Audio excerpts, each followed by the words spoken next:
Somos almas hambrientas buscando un espacio. Desplieguen sus alas, mis calos y calas. Esterarte,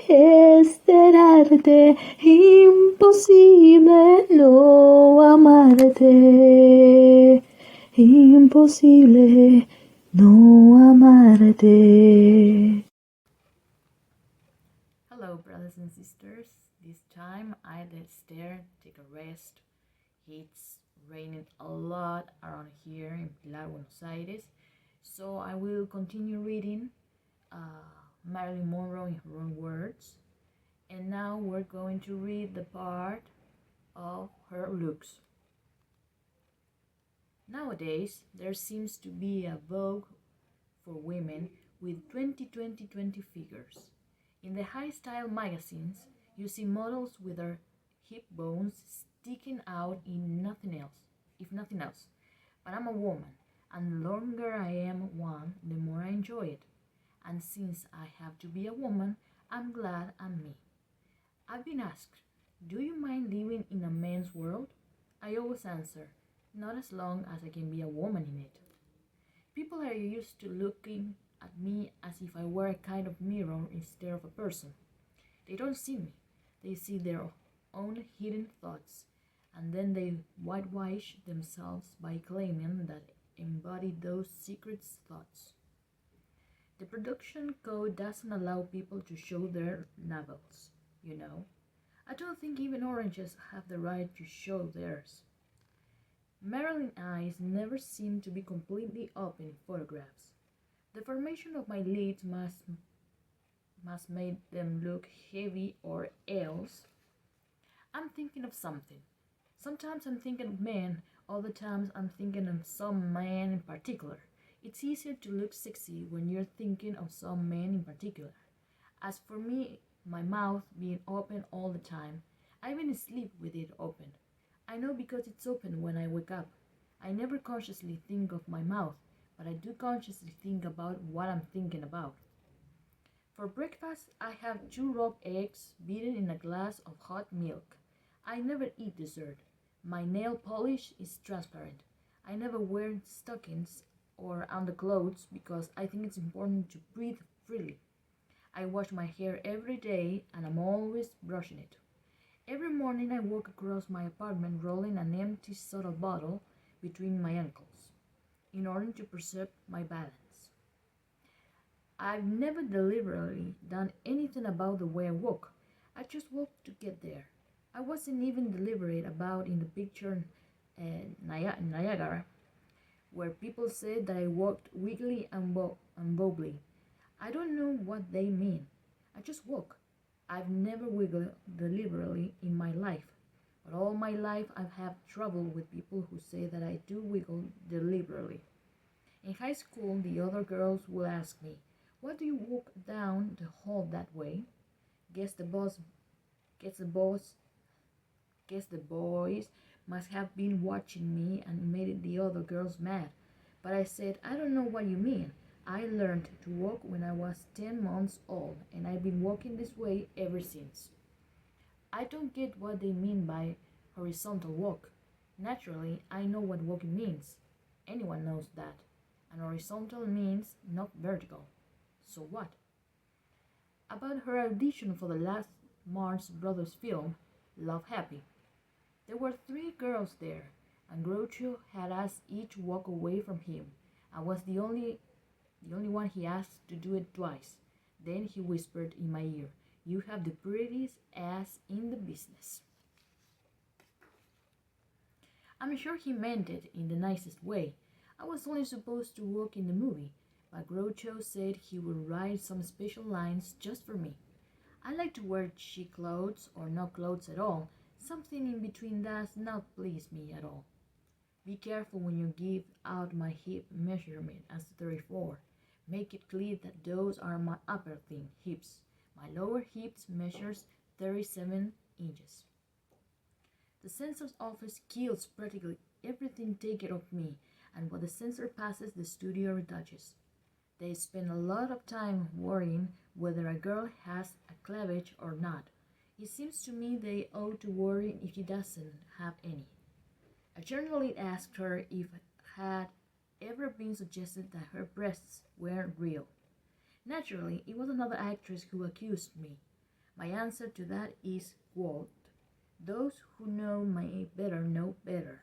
That's all, unquote. Almost everyone thinks that Marilyn Monroe made this comment when she performed for the soldiers in Korea, but it was at Camp Pendleton, California. They want me to say a few words, so I said, you fellows down there are always whistling and sweater girls. Well, take away their sweaters and what have you got? For some reason, it seems to kill them. They screamed and yelled. When Marilyn was laying on the operating table, already under narcosis, waiting to have her appendix removed, the surgeons found a note taped to her abdomen. Please, take only what you have to, and please, please, no major scars. My ass is way too big. They tell me like it. They tell me men like it like that. Crazy, huh? I don't sunbathe because I like to feel blonde all over. To a female journalist who asked if she was a natural blonde, there's only one sort of natural blonde on earth, albinos.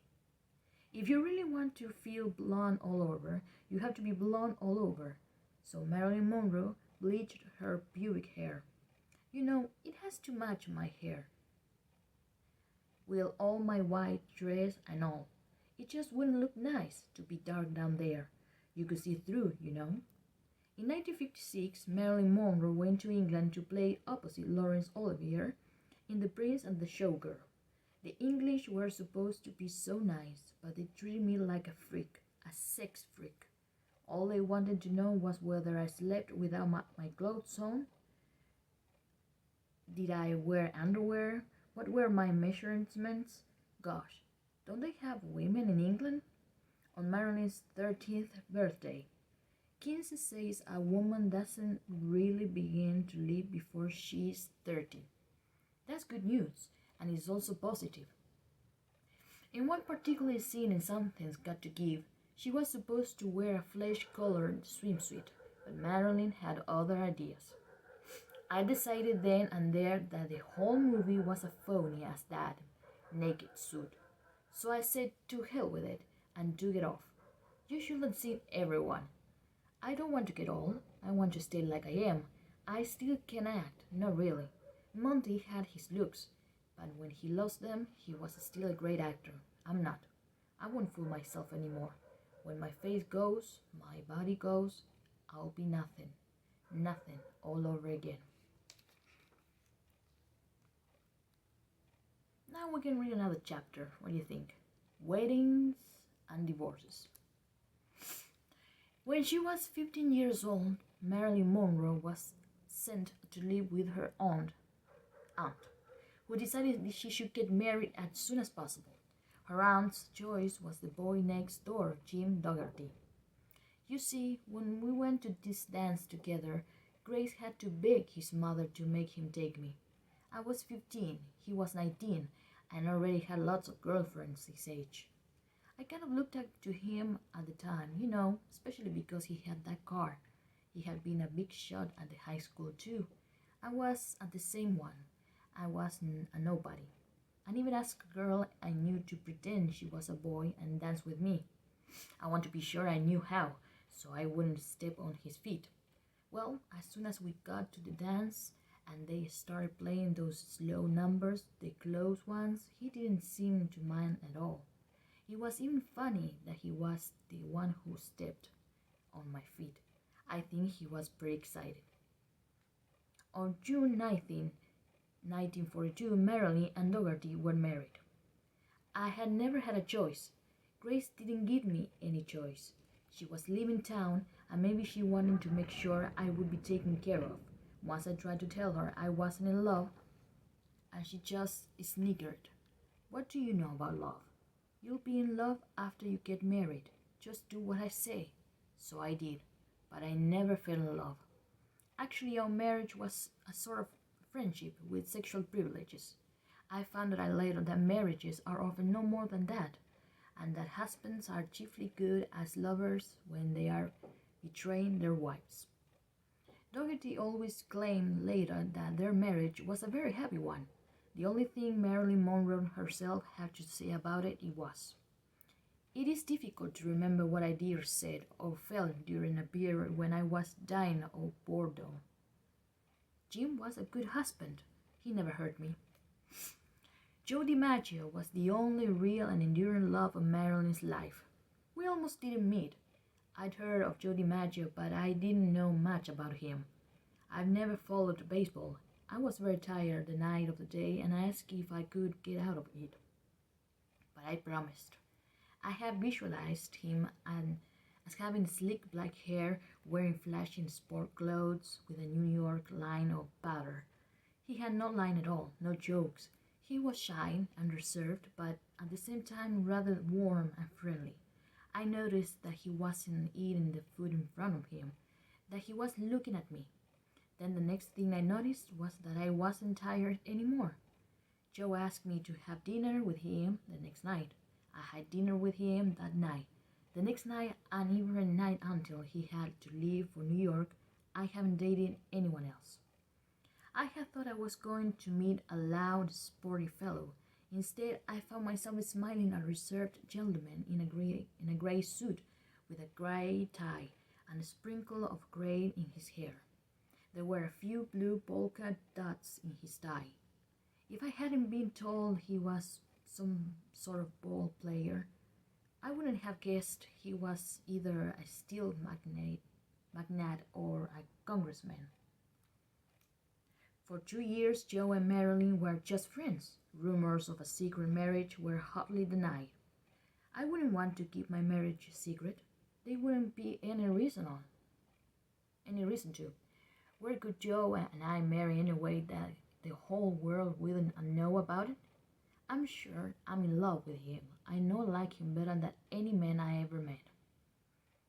We haven't gotten around to baseball yet, but Joe has great coordination. First of all, one thing about Joe, I think he has the grace and beauty of a Michelangelo. He moves like a living statue. I find him very attractive. Next, he's honest, almost childishly so. He can size up people so quickly, but without ever saying anything. He's very observant, storing up everything the way and writing would. It comes naturally to him. He has a silent reserve that I can't do anything about but wish I understood better. I don't know how to explain it. It gives me magnetism. I also want to tell you, he has a great heart. I think that's wonderful. After their wedding, Joe and Marilyn had a 2-week honeymoon. Joe, it should be noted, was a notorious television addict. There wasn't television set in the cabin. Joe and I talked a lot. We really got to know each other. In the days of the silent movies, Joe and I would have made a great couple. The marriage fell apart after 9 months. He didn't like the women I played. He said they were sluts. He didn't like the actors kissing me. He didn't like my costumes. He didn't like anything about my movies. And he hated all my clothes. He said they were so too tight, and they attracted the wrong kind of attention. When I told him I had to dress like I did, that it was part of my job, he just said I should quit. "I'll take care of you," he said. "Show business isn't any business for a girl like you." Joe said when he was a baseball star, he got whatever he wanted. But there I was, a movie star, and the Hollywood people just pushed me around. He wanted me out. Although she was in the habit of not wearing panties, the famous subway grading scene in the 7-Year Itch revealed to the world that Marilyn worldwide, her co-star Tom Ewell, loved it. So did the public, but Joe didn't, and Marilyn blamed the scene for their subsequent divorce. It was that scared thing, when the wind from the subway blew up. Gee, imagine if they had let me dress the way I really do. Wouldn't it have been something? But what good is being a sex star if it drives you if it drives your man away. Even if he read in a gossip column that I had been seen with so and so, he gave me a terrible time. Maybe I wasn't Mrs. DiMaggio anymore, but he still wanted me to be his girl. He acted like he was still my husband. He wanted to get back together, but I wasn't sure. We had lots of good times, but we always ended up fighting. I had to fight with everybody at the studio, so why should I fight at home? When I show up in the divorce court, there were mobs of people there asking me bunches of questions. They asked, "Are you and Joel still friends?" I said, "Yes, but I still don't know anything about baseball." And they all laughed. I don't see what was funny. I'd heard that he was a fine baseball player, but I've never seen him play. Marilyn and Joe DiMaggio were divorced on 5th October 1954. He didn't talk to me. He was cold. He was indifferent to me as a human being and an artist. He didn't want me to have friends on my own. He didn't want me to do my work. He watched television instead of talking to me. Joe distrusted everybody in Hollywood except his buddy Frank Sinatra. We just lived in two different worlds. He spent all day in front of the TV set watching some game or another. He went for days without even speaking to me. He is the moodiest man I ever met. On July 1st, 1956, she married Arthur Miller. This is the first time I think I've been really in love. Arthur is a serious man, but he has a wonderful sense of humor. We laughed and joked a lot. I'm mad about him. Arthur Miller is one of the few contemporary playwrights who has managed to convey the feeling of our age. In Death of a Salesman, for example, and also in his new play on witch hunting, he also adapted Ibsen. He has the gift in his plays of exciting people through what he tells them. I know we can still expect him to do something wonderful things. As a person, he's very attractive. My favorite play of his was Death of a Salesman. But the thing I loved the best was a book he wrote, Focus, on anti-Semitism. I wish he'd write other books. It was a very serious, marvelous book. He was why I stayed in New York. He was going to make my life different, better, a lot better. Arthur was the only brain who liked me for me. He wasn't just after something. Those other famous guys out in Hollywood, the ones who were supposed to be smart, well, they act real nice at first and then they try to do something. They all had one thing on their minds. But no Arthur. He cared. He saw what Hollywood was doing to me. He wouldn't let it happen. He promised if I was nothing but a dumb blonde, he wouldn't have married me. Would he?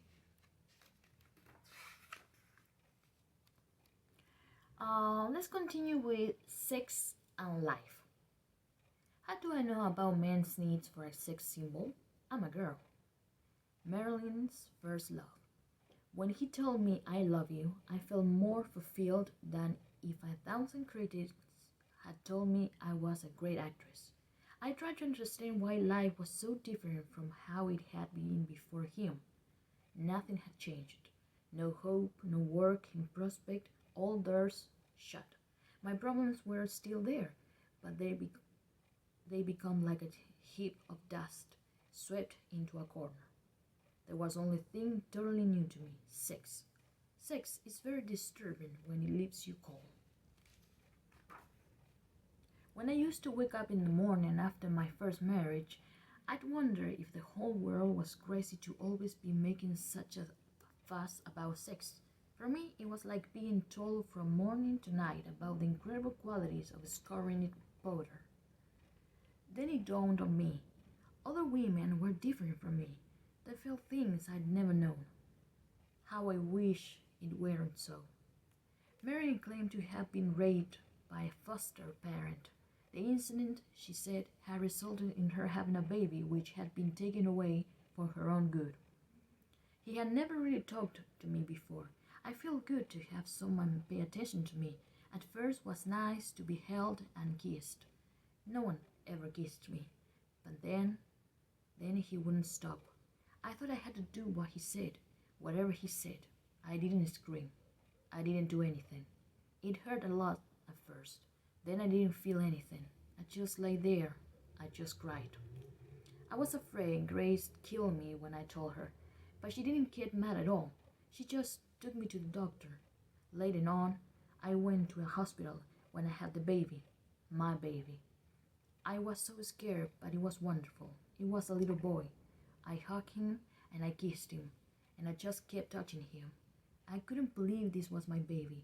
I had him in the hospital for a few days. But when it was time for me to leave, the doctor and the nurse came in with Grace. They all looked at me real strange and said they'd been taking the baby. It was like being kicked in the head. I begged them, "Don't take my baby," but Grace gave me a dirty look and said it was the best thing. She said I was too young to take care of it, that I had caused enough trouble, and to shut up. So they took my baby from me, and I never saw him again. Sex is a baffling thing when it doesn't happen. I used to wake up in the morning when I was married and wondering if the whole world was crazy, whooping about sex all the time. It was like hearing all the time that stove polish was the greatest invention on earth. During the time that Dorothy was at sea, Marilyn Monroe saw the version in cafes.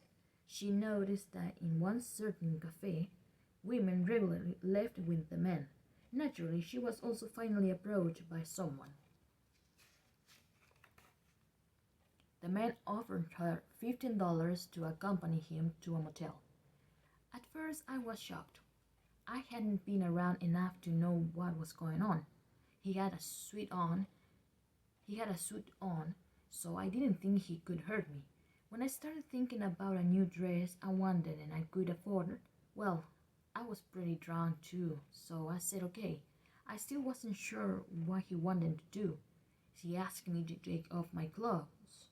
I thought that was a pretty good deal for $15. At the beach, I was almost naked, for nothing. About the men that she went along with, she said, they would tell me I was beautiful, wonderful, you name it. They all acted the same way. I didn't have to say a word, just take my dress off. They just took their own pleasure and ran. I didn't care. I was used to it. I didn't expect anything. She did want him to use a condom. He was pretty annoyed. He had to pull all his clothes back and go down and find a drugstore. He got back real fast. For a long time, many thought of Marilyn Monroe as ex-Fox boss Joe Schrank's mistress. He had me come over to his house. It was a mansion.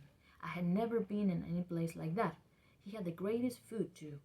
That's when I learned about champagne. What I liked was hearing about all the stars I had seen in the movies. Joe knew them all. He seemed to have this thing about breasts. After dinner, he told me to take my clothes off, and he would tell me Hollywood stories. I would just listen to these wonderful tales about John Barrymore, Charlie Chaplin, Valentino, everybody, and Mr. Shrink would play with my breasts. What could I say? He didn't want to do much else since he was getting old, but sometimes he asked me to kiss him. Down there. I never want to have to do that anymore. I would seem like hours and nothing would happen, but I was afraid to stop. I felt like gagging, but if I did, I thought he'd get insulted. Sometimes he'd just fall asleep.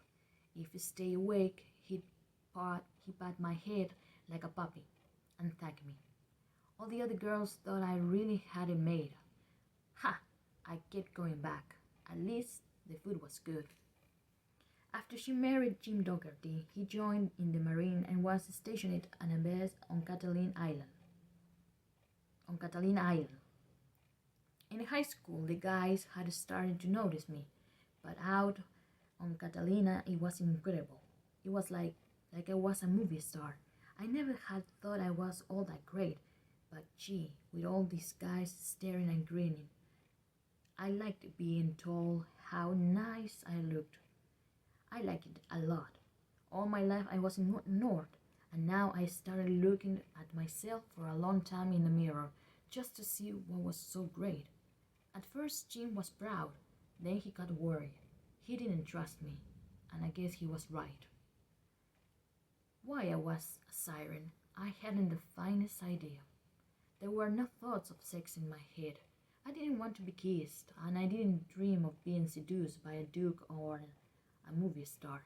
The truth was that with all my lipstick and mascara and precious curves, I was as unsensual as a fossil. But I seemed to affect people quite otherwise. People say it's very chic to have separate bedrooms. That way, a man can have a place for his fishing equipment and guns as well as for sleeping, and a woman can have a fluffy, roughly place with rose or perfume bottles clinking against each other. But the way I feel, they ought to share the same bedroom, with a separate bedroom deal if you happen to think of something you want to say to the other one. It means you have to go trespassing down the hall, and you might be tired. For that matter, you might forget what you started out to say. Besides, separate bedrooms are lonely. I think people need human warmth, even when they're asleep and unconscious. For a man and wife to live intimately together is not easy thing at best. If it's not just exactly right in every way, it's practically impossible. However, I'm still optimistic. However, I think TV sets should be taken out of the bedroom. Everything I say to you, I speak from experience. You can make what you want of that.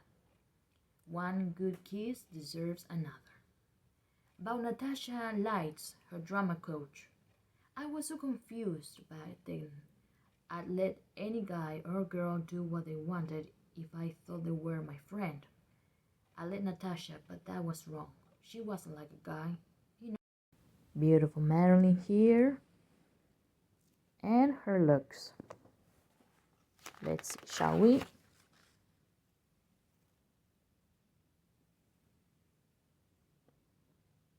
That figure.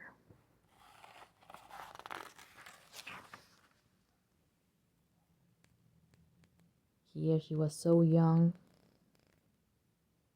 with Mr. Marks. This is a great known one. And this is the famous surgery that she had. Looking glamorous, even in bed and being ill. This is one of her last photos. I mean, on the set that someone's got to give. Something's got to give. Sorry.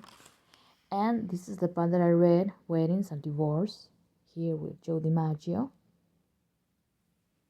A very young Marilyn. Her first husband, Jim Dougherty, Joe DiMaggio. On their honeymoon in Japan. This scene that brought her so many troubles, but it's an icon in cinema history, of course, with Mr. Miller on their wedding day.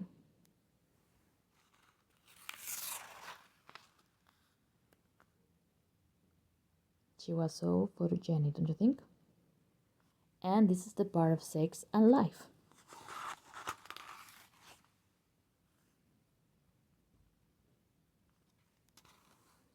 Another one here, so young.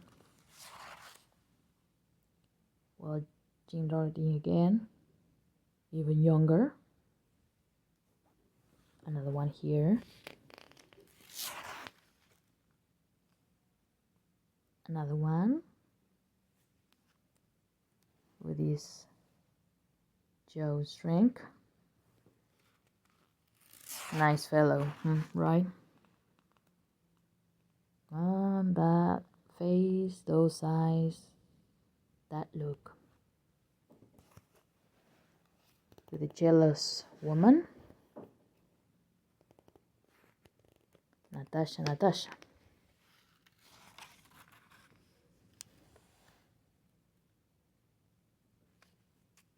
And a very interesting sequence of photos on her wedding day with Joe DiMaggio.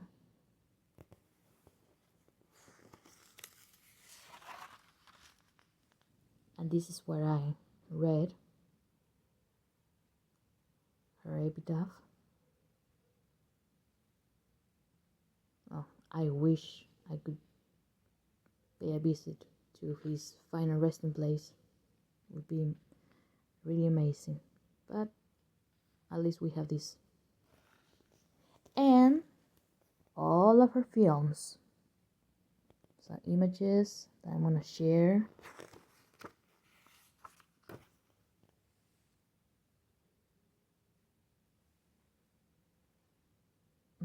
So young here.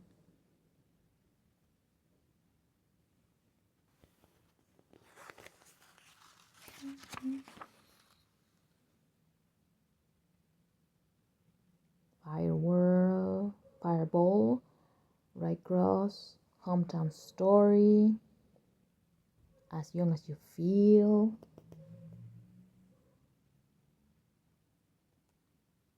Let's Make It Legal with Claudette Colbert, great actress as well, Clash by Night, and We're Not Married, 1952, Don't Bother to Knock, Monkey Business with Cary Grant, O. Henry's Full House, 1952, Niagara,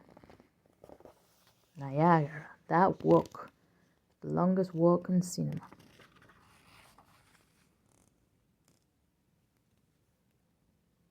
Gentlemen Prefer Blondes, 1953, How to Marry a Millionaire.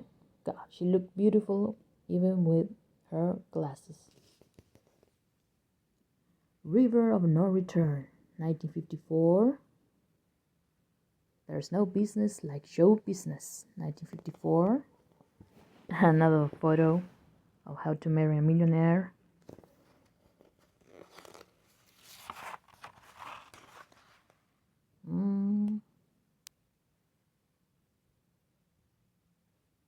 This photo, classic. The 7-Year Itch, 1955. Bus Stop, 1956.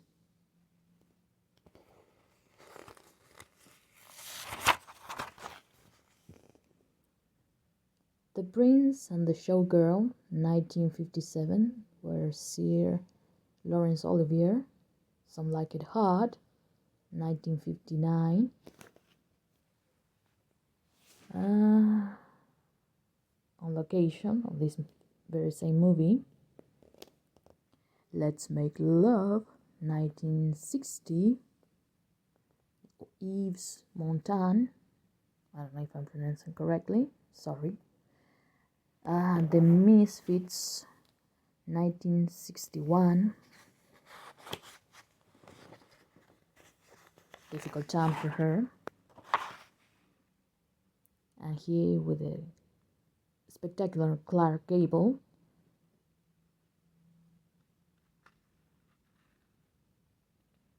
And Something's Got to Give, her last movie that, well, she couldn't complete, she was fired, 1962. And here's Marilyn being Marilyn. Well, people, that is the end of this wonderful book. Really interesting, complete. I hope you liked it. Marilyn Monroe in her own words.